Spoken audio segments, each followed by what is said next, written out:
হেৰাল সীমা অভিমত যাৰ হেৰাল সীমা।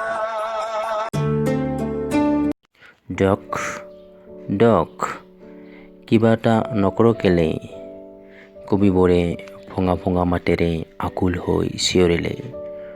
তই ডাক্তৰ, প্ৰৰ কি হৈছে নাচ কিয়? Shut up. মই কি কৰিব পাৰোঁ? মনত নাই সেই হাতখন? প্ৰৰ গাত ঠেলা দি হাঁহি উঠিছিল। কাৰ বুলি ভাবিছ সেই হাত? গোসাঁইনীৰ। গোসাঁইনীৰ ইডিয়েট। গোসাঁইনীৰ। এইবাৰ যিটো ভয় খালোঁ তাৰ ওচৰত ধুমুহাও তুচ্ছ হৈ গ'ল। আটাইকেইটা ভয়ত ঠক ঠককৈ কঁপিছোঁ। কাৰো মুখত শব্দ নাই। কিন্তু আমাক দুগুণ ভয় খুৱাই প্ৰই অজ্ঞান অৱস্থাত চিঞৰিলে, নহয় নহয়, ঠিক আগৰবাৰৰ দৰেই এইবাৰো যেন ডাক্তৰৰ কথাৰ প্ৰতিবাদে কৰিলে। প্ৰ আমাৰ টেটুফলা চিঞৰো প্ৰৰ কাণলৈ নগ'ল।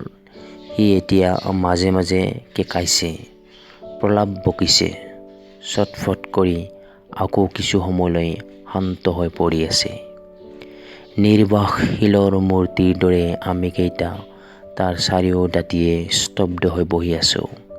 ক্ৰোধা গোসাঁইনীৰ ভয়তো আমাৰ দেহাকেইটা বতাহ বৰষুণেৰে খুন্দিয়াই কোবাই আধামৰা কৰি হেঁপাহ পলাইছে। কাৰণ লাহে লাহে বৰষুণৰ তীব্ৰতা কমি আহিছে। তথাপি বতাহ আৰু অপাৰ সমুদ্ৰত পৰিণত হোৱা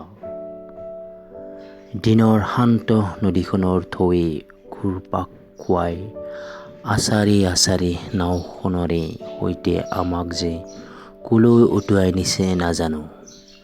মহাপ্ৰলয়ৰ আগতে পৰি হেৰাই যোৱা দিহিঙৰ চিৰকলীয়া পুৰণা সত্ৰত টাকুৰি ঘূৰাদি ঘূৰি ঘূৰি দিশ শূন্য আন্ধাৰৰ মাজত আমাৰ এই মৰণ যাত্ৰা যে ক'ত শেষ হ'ব তাৰ কথা ভবা নাই।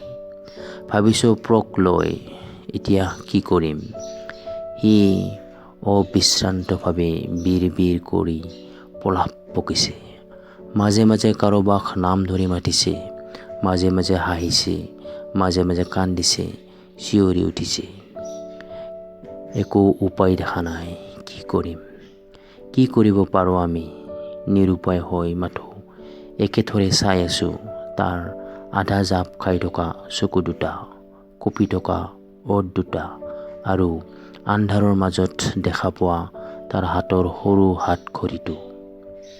কেৱল তাৰ হাতৰ ঘড়ীটোৱেই যি চলি আছে। তাৰ কাঁটা দুডাল লাহে লাহে পুৱাৰ ফালে আগবাঢ়ি গৈছে যদিও দেখি ধাৰণা হৈছে যেন এই দুৰ্যোগৰে ভৰা ভয়াৱহ অনন্ত ৰাতিটো আৰু কেতিয়াও শেষ নহ'ব। দেৱীৰ অশেষ দয়া। ৰাতিটো যিমানেই হওক, নিষ্ঠুৰ হওক, তাক অনন্ত কৰি নাৰাখি এসময়ত শেষ কৰি দিলে। বতাহ বৰষুণ বন্ধ হৈ গ'ল। পানীৰ ঢৌৰ খলকনিৰ শব্দ লাহে লাহে দূৰলৈ আঁতৰি গ'ল।